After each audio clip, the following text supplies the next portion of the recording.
तुम्ही पाहताय न्यूज 18 लोकमत. सकाळचे 10 वाजतायत. मुद्दा महाराष्ट्राचं मध्ये तुमचं स्वागत. सुरुवातीला राजकीय वर्तुळातून एक मोठी बातमी. मुंबईतल्या प्रभादेवीमध्ये शिंदे गट आणि शिवसेनेच्या कार्यकर्त्यांमध्ये पुन्हा एकदा राडा झालाय. दोन्ही गटात जोरदार हाणामारी झाली. दादर पोलीस स्टेशन परिसरात दोन्ही गट आमने-सामने आले होते. यावेळी शिंदे गटात असलेले आमदार सदा सरवणकर यांनी पोलीस स्टेशनच्या आवारात गोळीबार केल्याचा आरोप आहे. सरवणकरांनी मात्र गोळीबाराचा आरोप फेटाळून लावलाय. या प्रकरणी 5 जणांना पोलिसांकडून अटक झाली आहे. राड्याच्या या घटनेमुळे प्रभादेवीमध्ये तणावाची स्थिती निर्माण झाली आणि विसर्जनादरम्यान शिंदे गटाचे माजी नगरसेवक समाधान सरवणकर आणि वरळीतील शिवसेनेच्या माजी नगरसेविका हेमांगी वरळीकर यांच्यामध्ये वाद झाले होते. मंच उभारण्यावरून विसर्जनाच्या दिवशी दोन्ही गटात राडा झाला होता आणि यानंतर पुन्हा एकदा दोन्ही गटात वाद उफाळून आला.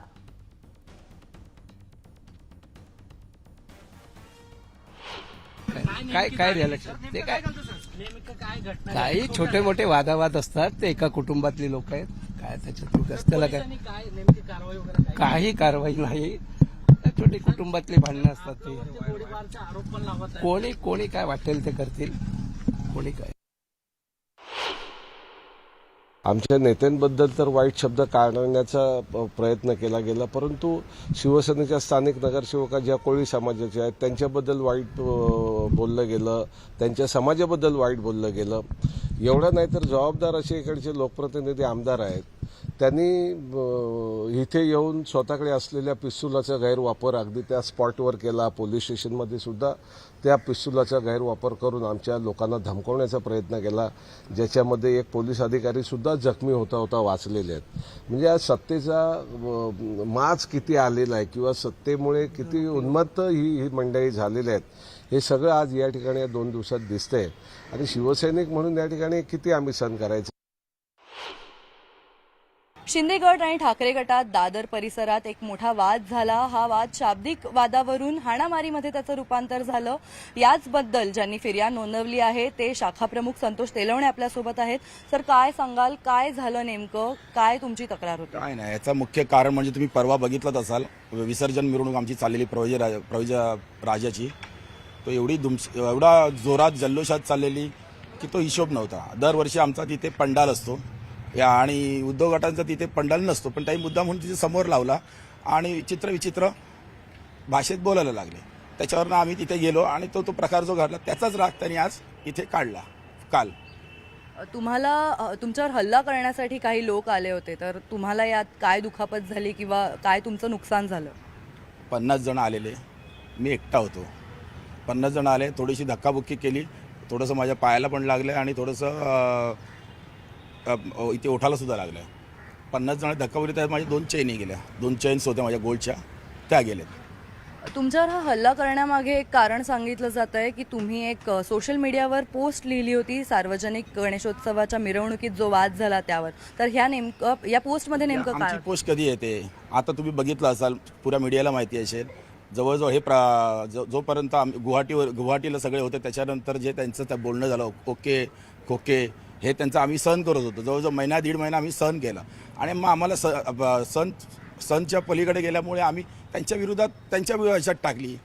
तर त्यात वाद कसला, जे ते पूर्वी करत होते 15-20 दिवसापूर्वी ते मी आता केला. सर्व प्रकारात सगळ्यांचं लक्ष वेधलं ते म्हणजे या गोळीबाराचा आरोप करण्यात आला की सदा सरवणकरांनी गोळीबार केल्याचा आरोप केला गेला.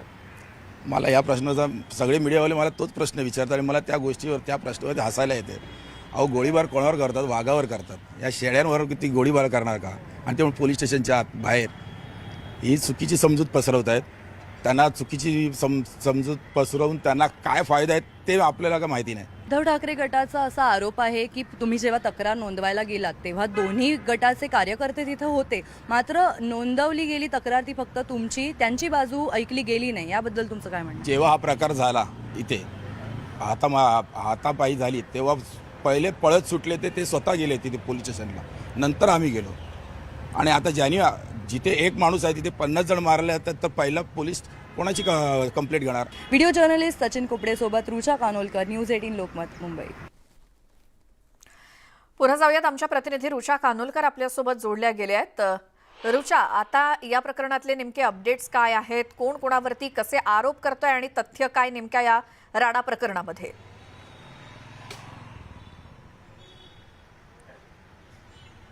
खरं तर संतोष तेलवणेंशी आपण संवाद साधला आणि त्यांनी हेच म्हटलं की कोणत्याही प्रकारची पोलिसांनी बाजू घेतली नाही आहे. ठाकरे गटाचा असा आरोप होता की आमची बाजू ऐकून घेतली नाही, फक्त शिंदे गटाच्या सांगण्यावरून आमच्या गटातील 5 जणांवर गुन्हा दाखल करण्यात आला. मात्र संतोष तेलवणेंनी म्हटलं की अशी कोणतीही घटना घडलेली नाही आहे. त्याचसोबत गोळीबारासंबंधी आपण प्रश्न केला असता त्यांनी असं म्हटलं की कोणत्याही प्रकारचा गोळीबाराचा प्रकार सुद्धा घडला नव्हता. ही एक बदनामी करण्यासाठी घडवली गेलेली एक बनावट गोष्ट होती की गोळीबार केला गेला सदा सरवणकर यांच्याकडून. मात्र अशी कोणतीही घटना झाली नाही असं त्यांनी म्हटलंय.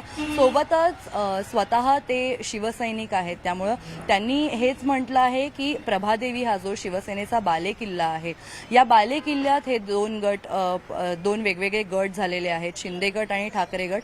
त्यामुळं हा सगळा वाद झाला आहे. त्याचसोबत आमच्याच पूर्वीच्या सहकार्यांवर अशा प्रकारे तक्रार करायला आम्हाला सुद्धा चांगलं वाटत नाहीये. मात्र हे 2 गट निर्माण झाल्यानंतर हे वाद आपल्याला सतत घडताना दिसत आहेत. रुचा, धन्यवाद या सगळ्या माहितीसाठी, सगळ्या अपडेट्ससाठी. आता बातमी आहे नव्या हिंदुहृदय सम्राटाची, कारण राज्यामध्ये आगामी निवडणुकीच्या तोंडावर नव्या हिंदुहृदय सम्राटाचा उदय झालाय. भाजपचे आमदार नितेश राणेंनी श्रीरामपूरच्या आक्रोश मोर्चा दरम्यान देवेंद्र फडणवीस यांना हिंदुहृदय सम्राटाची उपमा दिली. नितेश राणेंनी उपमा दिल्यानंतर शिवसेनेनं त्यांची खिल्ली उडवली. नितेश राणे कधी कोणता शोध लावतील हे सांगता येत नाही असा टोला किशोरी पेडणेकरांनी लगावला. हिंदुस्तान एकमेव हिंदुहृदय सम्राट सरसेनापती महानेता माननीय शिवसेना प्रमुख श्रीमान बाळासाहेब ठाकरे यांचा.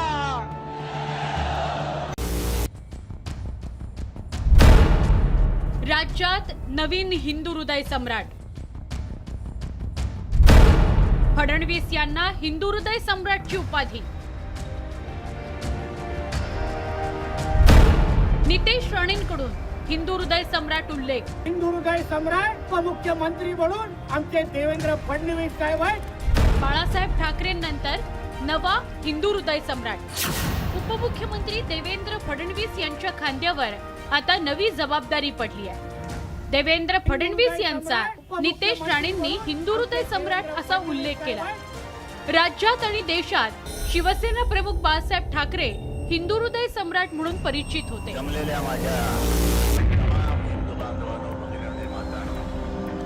मराठी माणूस केंद्रस्थानी ठेवून बाळासाहेब ठाकरेंनी राजकारण केलं. यामध्ये त्यांना यशही आलं.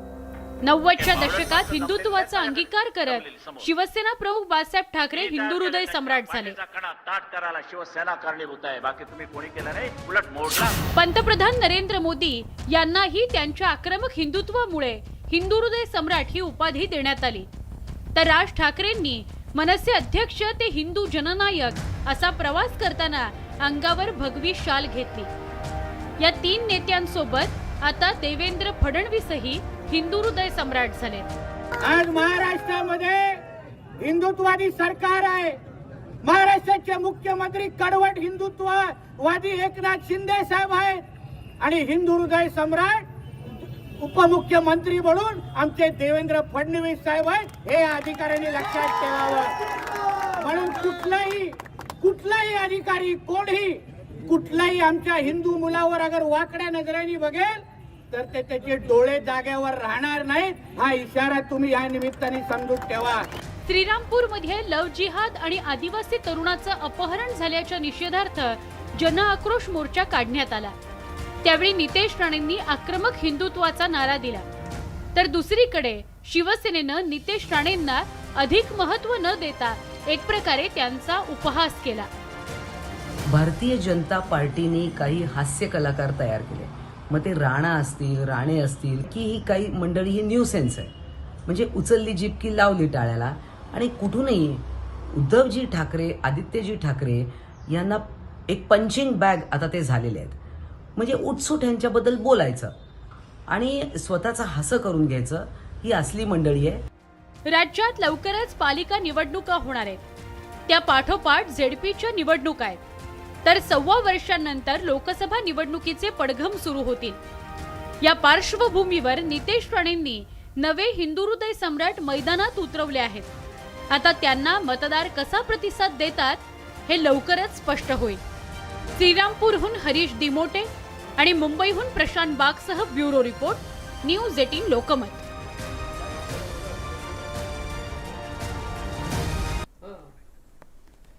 राज्यामध्ये सत्तांतर झाल्यानंतर शिंदे गट आणि भाजप गटाकडून ठाकरे किंवा उद्धव ठाकरे यांना सातत्यानं टार्गेट केलं जात आहे आणि भाजपच्या या टीकांच्या भडीमारामुळे ठाकरे पिता पुत्र सुद्धा बॅकफूटवरती गेल्यासारखे वाटत आहे। सत्ताधाऱ्यांच्या रडारवर ठाकरे पिता पुत्र, ठाकरेंची पंचिंग बॅग केल्याचा आरोप, ठाकरेंवर नाहक आरोप करत असल्याचा सेनेचा दावा। दिवसा काय चालायचं, रात्री काय चालायचं, रात्रीच्या अंधारात काय चालायचं, महाराष्ट्राच्या जनतेच्या मनात वाईट प्रतिमा तुम्ही निर्माण केली आहे। खऱ्या अर्थाने महाराष्ट्राची माफी उद्धव ठाकरेंनी मागितली पाहिजे। महापौर तुमचा, मुख्यमंत्री तुम्ही, आणि दाऊदच्या माणसांच्या कबरींचं सौंदर्यीकरण चालू आहे। सत्ता गेल्यामुळे जी निराशा त्यांना आलेली आहे त्या निराशेतनं ते बोलतायत, त्यामुळे अशा निराश लोकांवर फार कमेंट द्यायची नाही।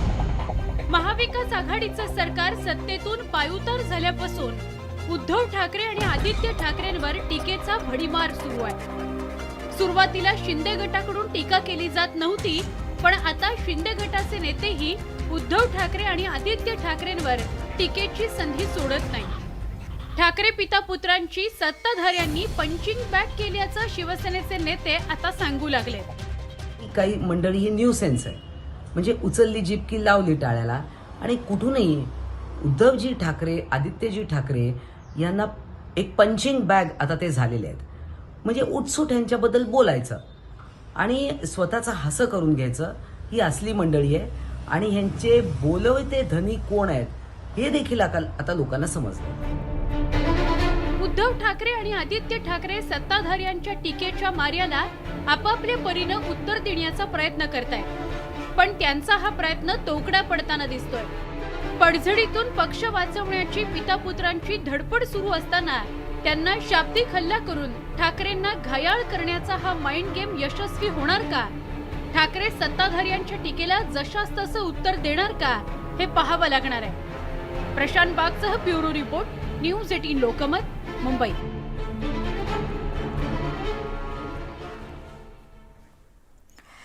आणि आता राज्यातल्या सत्तांतरासंदर्भातली एक महत्त्वाची बातमी, ती म्हणजे ठाकरे सरकार पाडण्यात महत्त्वाची भूमिका मी बजावली अशी कबुली खुद्द उपमुख्यमंत्री देवेंद्र फडणवीसांनी दिली। सत्तांतरामध्ये मी चाणक्य नाही, पण सत्तांतरामध्ये माझा वाटा होता, रोल होता, असं फडणवीसांनी म्हटलंय। अमित शहा आणि JP नड्डा यांनी देखील सत्तांतरात मदत केल्याचं फडणवीसांनी कबूल केलं।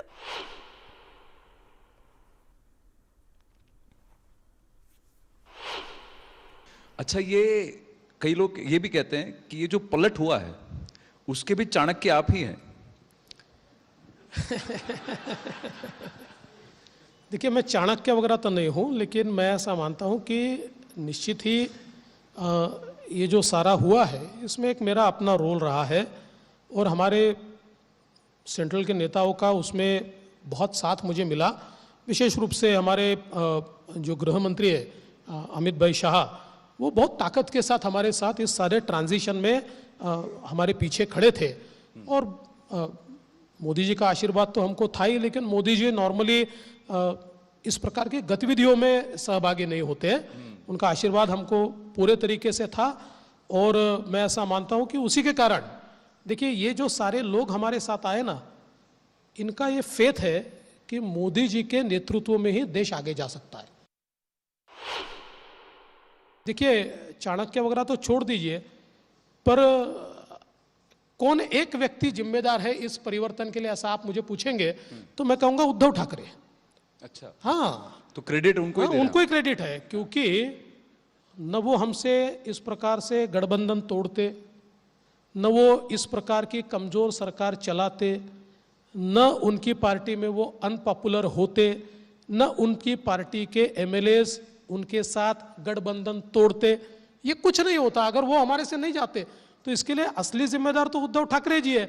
उन्होंने जो परिस्थितियां तैयार की, जब उनकी पार्टी में उनके सारे MLAs को लगने लगा कि हमारा वजूद क्या है और हम तो बाला साहब ठाकरे जी के नेतृत्व में हिंदुत्व के लिए लड़ते रहे, और उन्हीं बाला साहब ठाकरे जी को आज जनाब बाला साहब ठाकरे कहना पड़ता है और उर्दू में कैलेंडर छापना पड़ता है। तो ये तो कभी इस प्रकार का तुष्टीकरण, देखिए भाषा का सवाल नहीं होता, तुष्टीकरण का सवाल होता है। इस प्रकार का तुष्टीकरण तो कभी शिवसेना ने किया नहीं है। तो किस मुंह से हम वोट मांगने के लिए जाएंगे? और वो ये भी देख रहे थे कि लगातार उनके बलबूते पर, उनके भरोसे, उनके कांधों पर चलकर कांग्रेस एनसीपी मजबूत हो रही थी। तो मुझे लगता है कि अब ऐसी परिस्थितियां जब होती है तो हम तो पॉलिटिकल पार्टी है, फायदा तो उसका लेंगे हम, निश्चित ही हमने लिया। तो लेकिन ये जो सारा तैयार हुआ, ये कोई एक दिन में तैयार नहीं हुआ, ये over a period of time उनके साथ जो अन्याय हुआ, उस अन्याय के बाद वो हमारे साथ आए।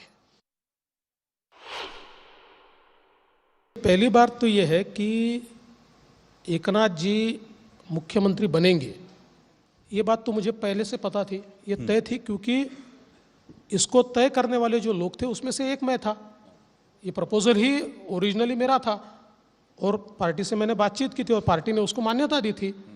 तो इसलिए इसमें तो कोई दो राय नहीं थी कि मैं मुख्यमंत्री नहीं बनने वाला हूँ। हाँ, उस समय मैं ये मानता था कि मैं बाहर रह के काम करूँगा, तो पार्टी ने मुझे ये कहा कि बाहर रह के सरकार नहीं चलती है। और पार्टी ने बहुत सटीक बात कही, उन्होंने कहा कि एक्स्ट्रा कॉन्स्टिट्यूशनल अथॉरिटी हम नहीं तैयार करना चाहते। एनएसी जैसा नहीं होना चाहिए, वो नहीं होना चाहिए। तो इसलिए हमको ये लगता है कि सरकार को ताकत देने के लिए आपने सरकार में जाना चाहिए। तो मैंने कहा ठीक है, जो पार्टी कहेगी। कि ये एकनाथ जी से संपर्क जब हुआ और आपकी बातचीत चल रही थी, सरकार जिनकी थी उनको खबर तक नहीं लगी, ऐसा कैसे हुआ?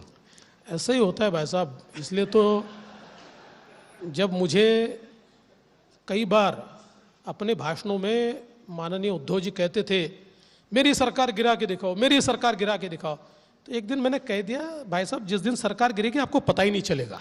और वैसे ही हुआ, 40-50 लोग चले गए, पता ही नहीं है उनको कि उनके नाक के तले 40-50 लोग चले गए। ऐसा ही होता है, ऐसा ही होता है। पर देवेंद्र जी कहीं ऐसा तो नहीं कि तुमने युति तोड़ी तो मैं तुम्हारी पार्टी तोड़ दूंगा, ऐसा तो नहीं था आपने? देखिए एक बात तो पक्की है कि जिस दिन हमारी पीठ में उन्होंने खंजर घोंपा, उस दिन से ये तो तय था कि इसका जवाब मिलेगा। अब किस प्रकार से मिलेगा ये तो तय नहीं था, वो तो परिस्थितियां बनती गई। और पार्टी तोड़ने का जहां तक सवाल है, मैं वापस कहता हूं, इस पार्टी को तोड़ने के लिए एक ही व्यक्ति जिम्मेदार है, वो है माननीय उद्धव जी ठाकरे, दूसरा कोई जिम्मेदार नहीं। आता शिवसेना कोणी फोडली हे महाराष्ट्रासह संपूर्ण भारताला माहीत असल्याची टीका महेश तपासे यांनी केली, ऐकूयात। भारतीय जनता पार्टीने शिवसेनेच्या संघटना फोडण्यामध्ये महत्त्वाची भूमिका निभावली। इकडनं बंडखोर आमदार गुजरातला नेण्यात गेले, त्या राज्यामध्ये भारतीय जनता पक्षाचं सरकार आहे। तिकडनं गुवाहाटीला नेण्यात आलं, तिकडे भारतीय जनता पार्टीचं सरकार आहे। तिकडनं गोव्यात आणलं, तिकडे देखील भारतीय जनता पार्टीचं सरकार आहे। त्याच्यामुळे आज असं म्हणणं की शिवसेना फोडण्यामध्ये आमचा काही रोल नाही, हा पूर्णपणे चुकीचा आहे। शिवसेना फोडण्यामध्ये भारतीय जनता पार्टीचाच हात आहे, हे संबंध महाराष्ट्राला माहिती आहे। भाजपमध्ये तानाशाही असून काँग्रेस पक्षात लोकशाही असल्याचं काँग्रेसचे नेते नसीम खान म्हणालेत। भाजपनं काँग्रेस पक्ष फोडला नाही तर शिवसेनेचे आमदार फोडल्याचं खान म्हणाले। भारतीय जनता पक्षाने काय केलेलं आहे, काय ते आपण बघितलेलं आहे। कशा प्रकारचं वातावरण, कशा प्रकारचं एक एक आमदारांना तोडण्याचं काम, हॉर्स ट्रेडिंग करण्याचं काम आणि धमक्या सेंट्रल एजन्सीची दाखवून कशा कशा प्रकारची ही सरकार महाविकास आघाडीचे पळवण्याचं काम केंद्र सरकार आणि भारतीय जनता पक्षाने केलेलं आहे। ह्या राज्याची जनताला कळलेलं आहे आणि देशाच्या जनताला सुद्धा कळलेलं आहे। टीका करणं हे टीकेपुरतं मर्यादित असून जनता भाजपला योग्य उत्तर देईल अशी टीका सचिन अहिर यांनी केली। टीका करणं हे टीकापुरतं मर्यादित आहे, पण ह्याला मला वाटते की जनताच ह्याला उत्तर देईल।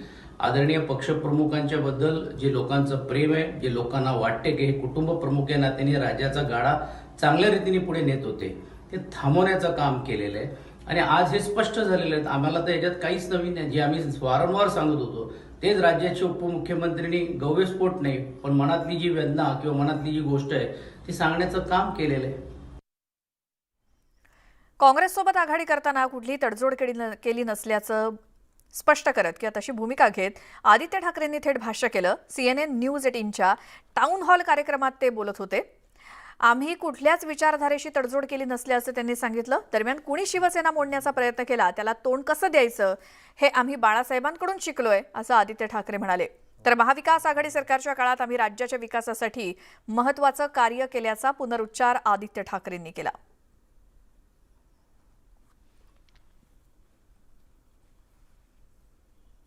आयडियोलॉजीला कॉम्प्रोमाइज करून काँग्रेस बरोबर जाणार का?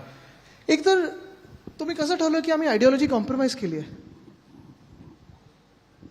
काँग्रेस बरोबर युती केली ना? नाही पण आयडियोलॉजी कॉम्प्रोमाइज कशी केली आपण कसं ठरवलं? जर आता समजा आयडियोलॉजी कॉम्प्रोमाइज म्हणजे बाळासाहेबांचं जर आपण विधान घेतलं की मी काँग्रेस बरोबर विधान आणि आयडियोलॉजीमध्ये फरक असतो. पण इंदिरा बाळासाहेब ठाकरेंची मैत्री इंदिराजींबरोबर पण होती. त्यांनी पण पाठिंबा दिलेला. पण त्यांनी कधी युती नव्हती केली. नाही आपण चुकते. थोडा इतिहास बघा आपण आणि कॉम्प्रोमाइज काय केलं हे नक्की आपण सांगा. आपण कुठच्याही पक्षाचे असू शकता त्याचं काही हरकत नाही. मी अप्रिशिएट करतो. मी उद्धवजींना बेस्ट सीएम मानतो नक्की. पण आपण मला कॉम्प्रोमाइज कसं केलं मला सांगा. कॉम्प्रोमाइज या दृष्टीने म्हणतोय की ज्यावेळी बाळासाहेब ठाकरे स्वतः म्हणतात की मला जेव्हा काँग्रेस बरोबर जावं लागेल आयडियोलॉजी म्हणजे बाळासाहेबांचं वचन हे आयडियोलॉजी नाहीये का? वचन नव्हतं ते विधान होतं. आणि हिंदुराज बाळासाहेब ठाकरे जे काही त्यांनी भाषणं केलेली आहेत ही आम्हाला पण माहिती आहेत. आम्ही घरातल्या घरात त्यांच्यासोबत वाढल्यानंतर कोणी आमच्यावर हमला जर केला, कोणी महाराष्ट्र तोडायचा प्रयत्न केला, कोणी शिवसेना मोडायचा प्रयत्न केला तर त्याला उत्तर कसं द्यायचं हे आम्ही त्यांच्याकडून शिकलेलो. त्यांचंच रक्त आमच्यामध्ये आहे. नाही पण मला एवढंच I think we can नाही कुठची आयडियोलॉजी कॉम्प्रोमाइज केली? पुढची बातमी. शिंदे गटाच्या आमदार लता सोनवणे राजकीय संकटात सापडले आहेत. कारण सुप्रीम कोर्टानं त्यांचं जात वैधता प्रमाणपत्र फेटाळलंय किंवा त्या प्रकरणी याचिका फेटाळल्यामुळे सोनवणेंची आमदारकी धोक्यात आली आहे. त्यामुळे सुप्रीम कोर्टात पुन्हा याचिका केली जाणार आहे आणि प्रशासकीय प्रक्रियेसाठी याचिका दाखल करणार असल्याचं माजी आमदार जगदीश वळवी यांनी सांगितलं. राज्यात सत्तेत असलेल्या शिंदे गटाला दणका बसलाय. शिंदे गटाच्या आमदार लता सोनवणे यांच्या अडचणी वाढल्यात. आमदार सोनवणे यांच्या जात वैधता प्रमाणपत्राबाबत हायकोर्टानं दिलेला निकाल सुप्रीम कोर्टानं कायम ठेवलाय. सोनवणे जळगाव जिल्ह्यातल्या चोपडा मतदारसंघाच्या आमदार आहेत. लता सोनवणे यांनी 2019ला शिवसेनेकडनं निवडणूक लढवत राष्ट्रवादीचे उमेदवार जगदीश वळवी यांचा पराभव केला होता. या निवडणुकीनंतर वळवी यांनी त्यांच्या विरोधात अर्ज दाखल केला होता. त्यामुळे नंदुरबार जात पडताळणी समितीनं लता सोनवणे यांचं टोकरे कोळे जातीचं प्रमाणपत्र रद्द करण्याचा निर्णय दिला होता. मात्र त्यांना सुप्रीम कोर्टातही दिलासा मिळाला नाही. आमचे जे कॉन्ट्राडिक्शन आहे ह्या कॉन्ट्राडिक्शनवर पुन्हा आम्हाला ते रिओपन करायचं ते कायद्याच्या अपेक्षित असतं. ते नसताना त्यामध्ये घेतलं गेलेलं आहे. त्याच्यावरती आम्ही ते रिओपन करणार आहोत. आमच्या वकिलांशी काल चर्चा झाली आणि त्यांनी सांगितलं की आपण पुन्हा हे रिओपनसाठी टाकणार. आमदार लता सोनवणेंना अपात्र करण्यासंदर्भातली प्रक्रिया वेगानं व्हावी यासाठी कोर्टात जाणार असल्याचं राष्ट्रवादी काँग्रेसचे माजी आमदार जगदीश वळवी यांनी म्हटलंय. आदिवासी समाजासाठीच्या राखीव जागेसाठी दिलेल्या लढ्याला न्याय मिळाल्याचंही वळवी म्हणाले. कोर्टाने न्याय दिला आहे. आता पुढची जी स्टेप आहे ती सुद्धा आदरणीय कोर्टाकडे मी प्रार्थना करणार, विनंती करणार की पुढची जी आहे ती स्टेपसुद्धा कोर्टाने कायदेशीर प्रक्रिया लवकर करावी आणि संबंधित यंत्रणेला प्रक्रिया लवकर पूर्ण करण्याचे आदेश द्यावे. कोर्टाच्या या निकालानंतर आमदार लता सोनवणे यांची आमदारकी धोक्यात आल्याचा फटका शिंदे गटालाही बसणार आहे. नितीन नांदुरकर, न्यूज 18 लोकमत, जळगाव.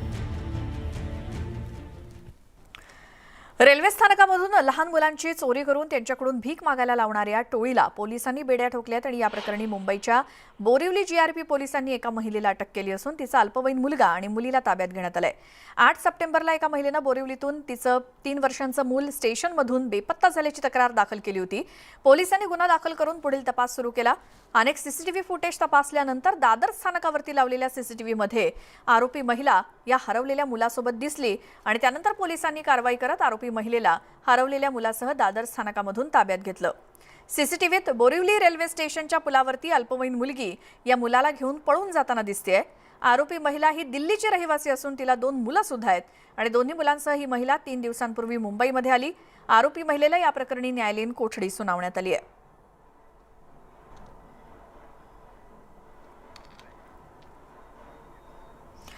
पुणे नगर महामार्गावरती भीषण अपघात घडलाय. भरधाव कंटेनरनं एका कारला तब्बल 2 किलोमीटरपर्यंत फरफटत नेलं. अपघाताचा सर्व थरार सीसीटीव्हीमध्ये कैद झालाय. अपघात इतका भयंकर होता की भरधाव कंटेनरनं फरफटत नेताना महामार्गावरती आगीच्या ठिणग्या सुद्धा दिसल्या.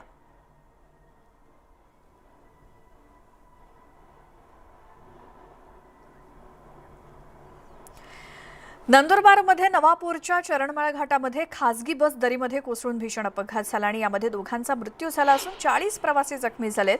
या बसमध्ये बागलाण आणि परिसरातील जवळपास 50हून अधिक मजूर कामगार जुनागडकडे मजुरीसाठी निघाले होते. रात्री चरणमाळ घाटामध्ये बसवरचा ताबा चालकाचा सुटला आणि ही बस लगतच्या दरीमध्ये कोसळून हा भीषण अपघात झाला. यामध्ये चालकासह एका 18 महिन्यांच्या बालकाचा मृत्यू झाला तर 18 प्रवासी गंभीर जखमी झाले असून त्यांना उपचारासाठी नवापूर, नंदुरबार आणि सुरत इथे दाखल करण्यात आलं. इतर किरकोळ जखमी प्रवाशांना उपचार करून सोडण्यात आलं. तर तुमचं स्वागत मुद्दा महाराष्ट्रामध्ये. गणेशोत्सवाचा उत्साह यंदा विक्रमी दंडनाटामध्ये परावर्तित झालाय. मुंबईमध्ये 120.2 तर पुण्यामध्ये 105 डेसिबलपर्यंत आवाजाची नोंद झाली.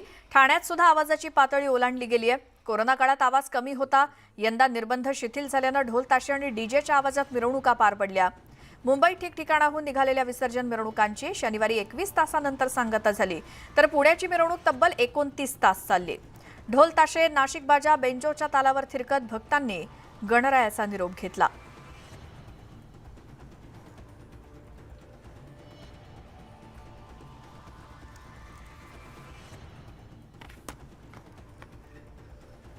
पुण्यामध्ये तर गणेश मिरवणुकीनंतर तब्बल 2 टन कचरा मिरवणूक मार्ग आणि नदीपात्रातून गोळा करण्यात आला. रोट्रॅकचे 150 सदस्य आणि पुणे महानगरपालिका घनकचरा विभागानं हा कचरा गोळा केला. यंदा पुण्यामध्ये गणेश विसर्जन मिरवणूक चांगलीच लांबली. काल दुपारपर्यंत ही मिरवणूक सुरू होती. 2 वर्षांनंतरच्या या निर्बंधमुक्त उत्सवाला लोकांनी सुद्धा रेकॉर्ड ब्रेक गर्दी केली आणि यातून हा मोठा घनकचरा जमा झाला.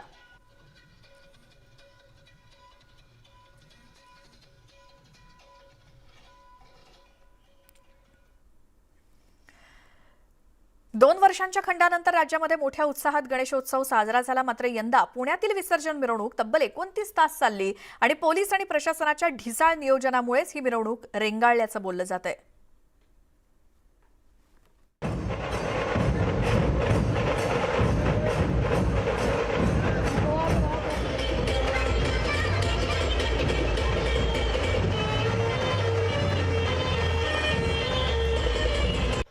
सांस्कृतिक राजधानी अशी ओळख असलेल्या पुणे शहरातील गणेश विसर्जन मिरवणुकीनं पुन्हा एकदा नवा विक्रम नोंदवला.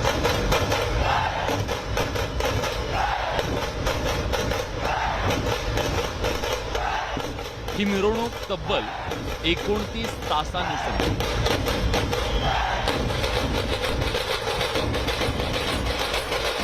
गेल्या 8 वर्षातील सर्वाधिक काळ चाललेली ही मिरवणूक ठरली आहे.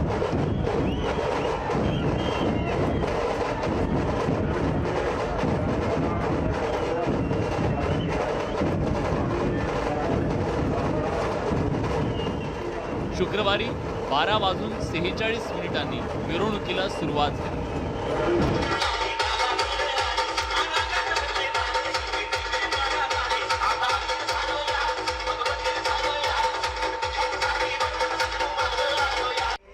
कोरोनाच्या 2 वर्षांच्या खंडानंतर ही मिरवणूक असल्यानं गणेश भक्तांमध्ये मोठा उत्साह होता. अशात मुख्यमंत्र्यांनी धूमधडाक्यात गणेशोत्सव साजरा करण्याचं जाहीर केल्यानं सार्वजनिक गणेशोत्सव मंडळांचे कार्यकर्ते निश्चिंत होते.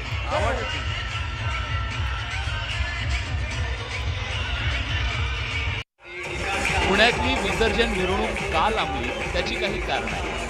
गणेश मंडळांवर कारवाई न करण्याचे तोंडी आदेश देण्यात आल्यानं पोलिसांनी सुरुवातीला बघ्याची भूमिका घेतली.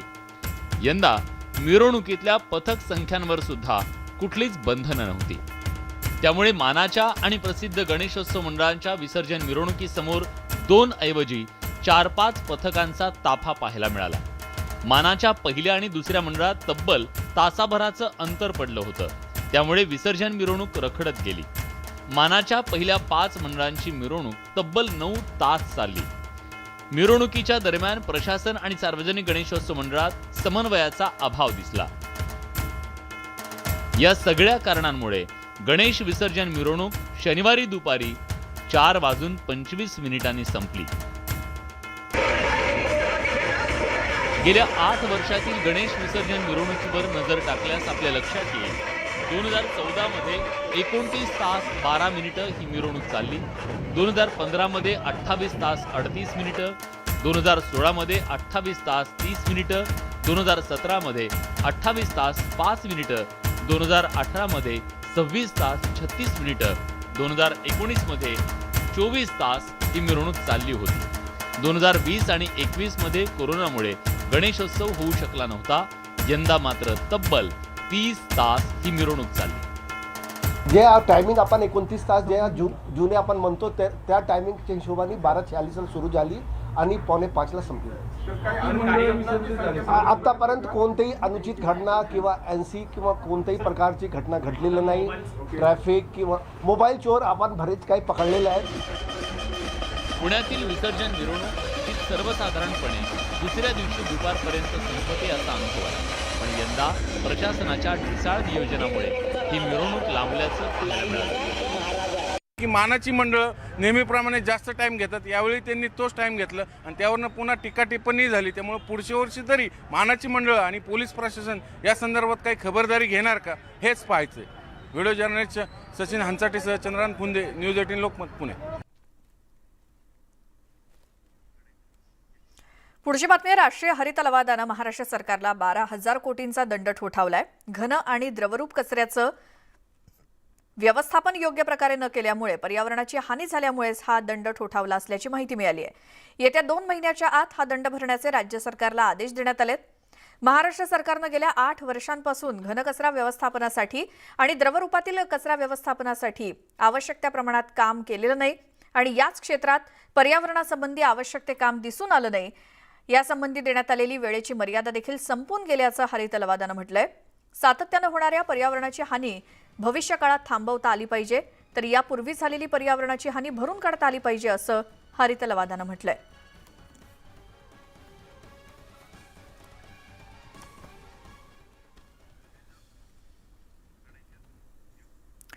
राज्यामध्ये जून ते ऑगस्ट दरम्यान झालेल्या अतिवृष्टी आणि पुराचा मोठा फटका शेतकऱ्यांना बसला होता आणि या बाधित झालेल्या शेतकऱ्यांसाठी तब्बल 3,501 कोटी रुपयांच्या मदतीची घोषणा सरकारनं गुरुवारी केली होती. त्यानुसार मदतीचं वाटप तातडीनं सुरू करून बाधितांच्या खात्यात पैसे जमा करण्याचे आदेश मदत आणि पुनर्वसन विभागानं दिलेत. राज्यातील एकूण 23,81,920 हेक्टर शेतीचं नुकसान झालंय. 25,93,000 शेतकऱ्यांना अतिवृष्टीचा फटका बसला. त्यानुसार जिरायत शेतीसाठी प्रति हेक्टरी 13,600 रुपये, बागायतीसाठी 27,000 रुपये प्रति हेक्टर आणि बहुवार्षिक शेतीसाठी 36,000 रुपये प्रति हेक्टर मदतीची घोषणा करण्यात आली. त्यातही विशेषतः विदर्भ आणि मराठवाड्यातील 18 जिल्ह्यांना अतिवृष्टीचा मोठा फटका बसला होता. या जिल्ह्यातील एकूण 325 गावातील 10,894.92 हेक्टर जमीन पुरामुळे खरडून किंवा वाहून गेली, तर 12,788 हेक्टर जमिनीचं पुरामुळे नुकसान झालं.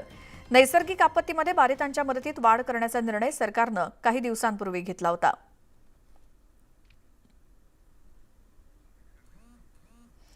आपण ग्राफिक्सच्या माध्यमातून पाहूयात कोणाला किती मदत जाहीर करण्यात आली आहे. 3 हेक्टरपर्यंतची मदत जिरायत पिकासाठी प्रति हेक्टर 13,600 रुपये, त्यानंतर प्रति हेक्टर 27,000 रुपये ही बागायतीसाठी आणि प्रति हेक्टर 36,000 रुपये नुकसान भरपाई ही बहुवार्षिक पिकांसाठी सरकारकडून जाहीर करण्यात आली आहे. एकूण 3,501 कोटींचं मदतीचं वाटप.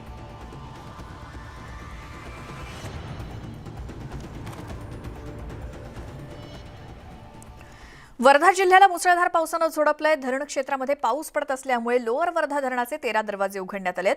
त्यामुळे वर्धा, देवळी, आर्वी तालुक्यातील नदीकाठावरच्या गावांना सतर्कतेचा इशारा देण्यात आलाय. पावसाच्या या पुनरागमनामुळे शेतकरी सुद्धा धास्तावलेत.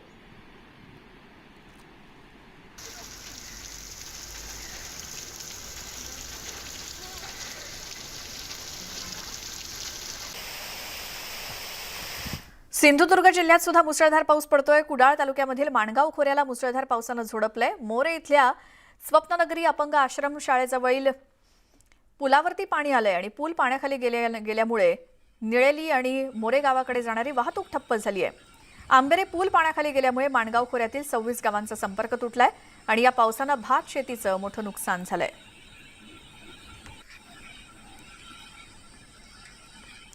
आमचे प्रतिनिधी भरत केसरकर आपल्यासोबत फोन लाईनवरती आहेत. भरत, सिंधुदुर्गातली काय स्थिती पावसाची?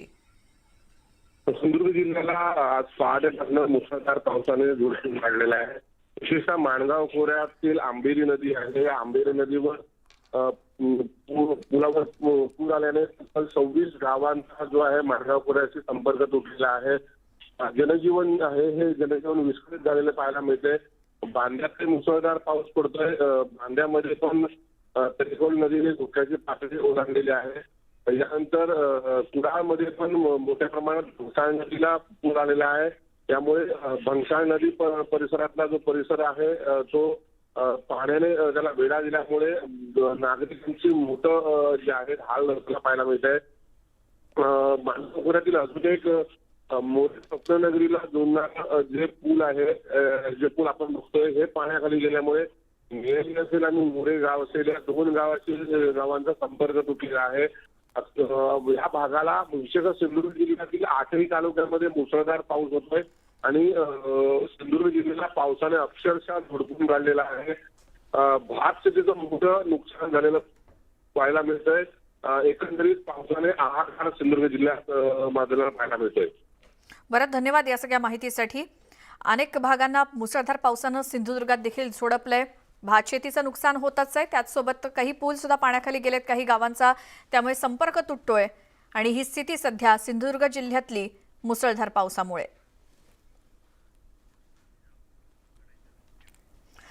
पुढचे आणखी काही दिवस राज्यामध्ये मुसळधार पावसाचा अंदाज हवामान खात्यानं वर्तवलाय. पुढचे 4 ते 5 दिवस मान्सून अशाच प्रकारे राज्यामध्ये सक्रिय राहणार असल्याचा अंदाज हवामान विभागाचा आहे. उद्यापासून पावसाची तीव्रता आणखी वाढण्याची शक्यता आहे. मुंबईसह रायगड, ठाणे, रत्नागिरी, सिंधुदुर्ग, पुणे, सातारा आणि उस्मानाबाद या जिल्ह्यांना मुसळधार पावसाचा इशारा देण्यात आलाय. त्यामुळे नागरिकांना सतर्क राहण्याचं आवाहन करण्यात आलंय. सोसाट्याच्या वाऱ्यासह मुसळधार पाऊस होण्याची शक्यता आहे.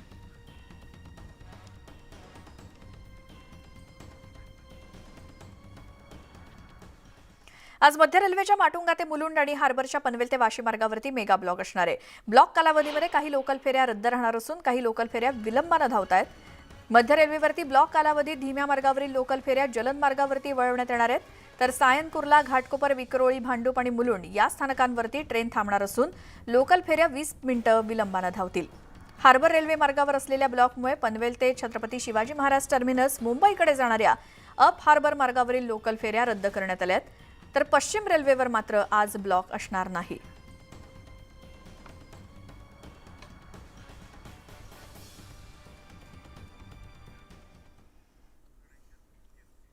एसी लोकलला असलेला किंवा मिळणारा प्रवाशांचा विरोध अद्यापही काही कमी झालेला नाही. सामान्य लोकल रद्द न करता मधल्या वेळेमध्ये एसी लोकल चालवायला हरकत नाही अशी भूमिका प्रवाशांनी घेतली आहे. बदलापूर रेल्वे स्थानकामध्ये एक लोकल गेल्यावर अर्धा पाऊण तासानं दुसरी लोकल आहे, मग त्या वेळेमध्ये एसी लोकल चालवा अशी मागणी बदलापूर प्रवासी संघटनेनं केली आहे.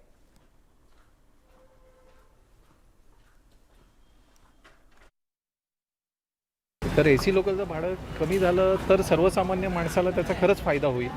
दुसरी गोष्ट काय, आत्ता सध्याची जी परिस्थिती आहे की सर्वसामान्य माणूस जो सेकंड क्लासने प्रवास करणारा आहे तो ज्यावेळेला ट्रॅव्हल करतो तर त्यावेळेला एसी लोकलमुळे अडथळा होतो. त्याचा कुठेतरी टाईम तिथे वेस्ट होण्याचं प्रमाण जास्त आहे. त्यामुळे हा जो मुळात विरोध जो होतोय तो त्याच कारणासाठी होतोय की सर्वसामान्यांसाठी ते त्रासदायक ठरत आहे.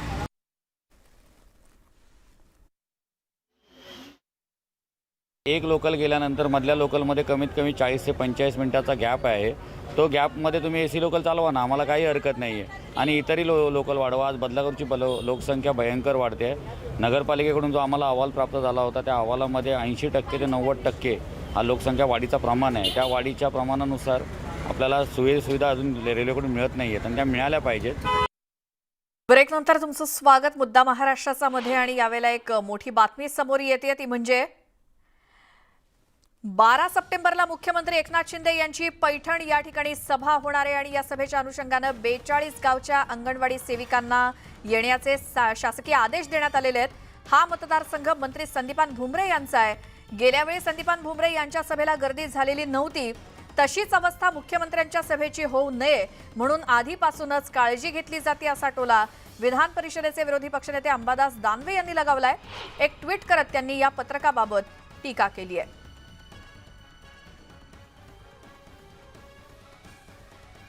12 तारखेला पैठणमध्ये मुख्यमंत्र्यांची सभा होतीये आणि या सभेला